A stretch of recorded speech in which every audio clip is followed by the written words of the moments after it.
السلام علیکم دوستو، میں ہوں حمزہ احمد صدیقی اور آپ دیکھ رہے ہیں وصل یار۔ تو دوستو، آج ہم بات کرنے والے ہیں اصحاب کہف کون اور کیسے یہ لوگ 300 سال تک سوتے رہے، اور اصحاب کہف کی غار میں آخر کیوں نہیں جا سکتے۔ اصحاب کہف کو غار کے لوگ بھی کہا جاتا ہے۔ ان کا ذکر قرآن پاک کی 18ویں سورت سورہ کہف میں آیا ہے۔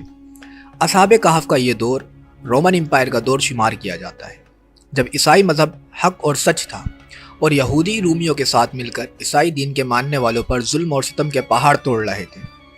عیسائیوں کا کوئی پرسان حال نہ تھا، نہ کوئی نبی اور نہ کوئی مسیحا۔ حضرت عیسیٰ علیہ السلام کو آسمانوں پر اٹھائے ہوئے سال ہو چکا تھا۔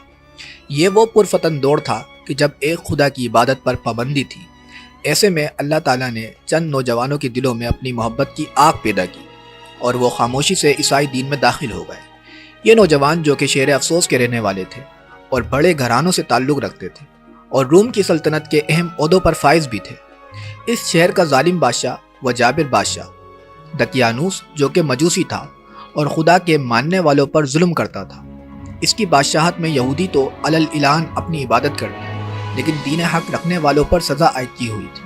اسی وجہ سے یہ نوجوان اپنے دین کو چھپاتے لیکن دین حق کے ماننے والوں کی خاموشی سے مدد بھی کرتے، لیکن زیادہ دن یہ معاملہ نہ رہ سکا اور ایک دن روم کا بانی شہر افسوس آیا اور اس وقت کے رواج کے مطابق بادشاہ اپنے آپ کو سجدہ کرواتا۔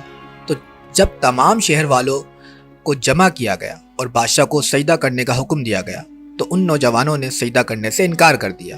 غرض ان نوجوانوں کو شاہی دربار میں طلب کیا گیا۔ ان نوجوانوں نے بے جھجک بغیر کسی خوف و ہراس کے ظالم بادشاہ کے روبرو اپنے ایمان کا اعلان کر دیا اور اپنی ایمانی جرات سے لوگوں کو حیرت زدہ کر دیا۔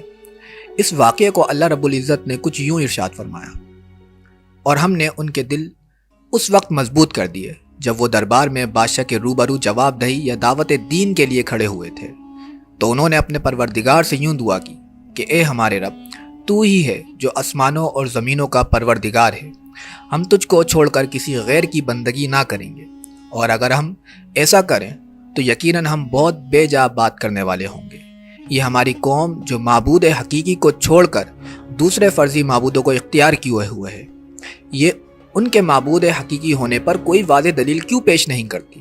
لہٰذا اس سے بڑا ظالم کوئی ہو ہی نہیں سکتا جو اللہ پر بہتان بانے۔ نوجوانوں کی یہ بات سن کر بادشاہ کو ان کی نوجوانی پر کچھ رحم آیا اور کچھ دیر خاموش رہنے کے بعد ان نوجوانوں کو چند دنوں کی مہلت دی۔ کیونکہ وہ نوجوان بڑے گھرانوں سے تعلق رکھتے تھے تو ان پر یکدم ہاتھ ڈالنا مصلحت کے خلاف تھا۔ ادھر یہ نوجوان دربار سے نکل کر مشورے کے لیے بیٹھ گئے اور یہ طے کیا کہ اب اس شہر میں قیام خطرے سے خالی نہیں۔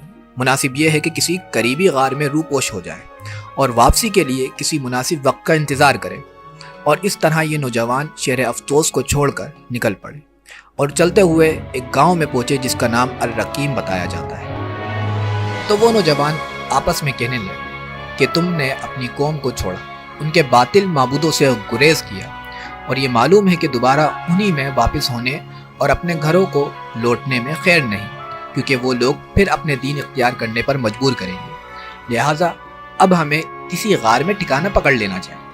آپس میں مشورہ سے یہ بات طے ہوئی، لیکن انسانی ضروریات کا سوال بھی پیش نظر تھا کہ غار میں رہیں گے تو کھانے پینے اور دیگر ضروریات کا کیا بنے گا۔ اس سوال کو حل کرنے کے لیے آپس میں یوں کہنے لگے کہ ہم کو اللہ تعالیٰ سے خیر کی امید رکھنی چاہیے۔ انشاءاللہ تعالیٰ ہم پر اللہ تعالیٰ کا فضل ہوگا اور وہ ہم پر اپنی رحمت پھیلا دے گا، اور جس مقصد خیر یعنی اللہ تعالیٰ کی طرف پوری طرح متوجہ ہونے کے لیے نکلے ہیں اس کے لیے آسانی فرما دے گا۔ باہمی مشورے سے غار میں جانا طے ہوا اور اللہ تعالیٰ سے خیر کی امید باندھ لی گئی اور غار میں داخل ہو گئے۔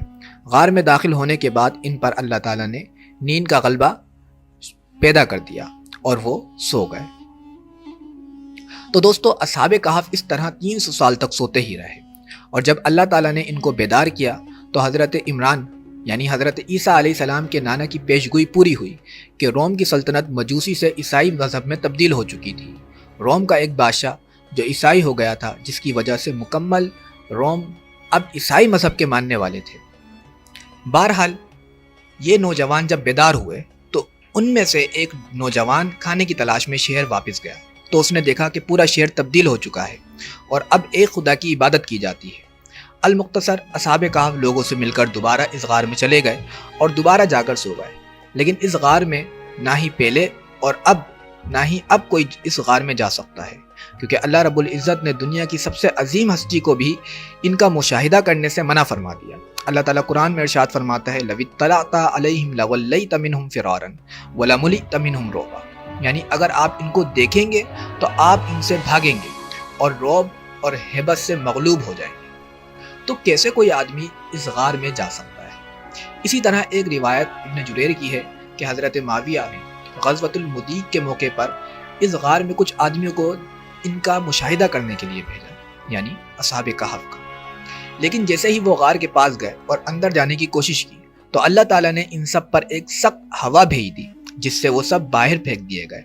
تو دوستو، اصل تو یہ ہے کہ وہ غار نہ کسی کو معلوم ہے کہ وہ غار کہاں ہے، اور نہ ہی ان کی تعداد کسی کو معلوم ہے۔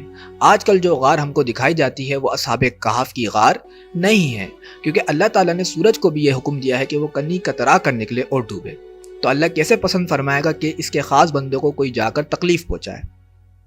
اصحاب کہف آج بھی اپنی اصل حالت میں موجود ہیں، اور ان کی کروٹیں ہر سال اللہ بدلتا ہے، اور یہ لوگ دوبارہ امام مہدی کے دور میں اٹھائے جائیں گے۔ تو دوستو، اگر ویڈیو پسند آئی ہو تو کمنٹ باکس میں ضرور ہمیں بتائیں، ویڈیو کو لائک کریں، شیئر کریں۔ ملتے ہیں اگلی ویڈیو میں۔ السلام علیکم ورحمۃ اللہ۔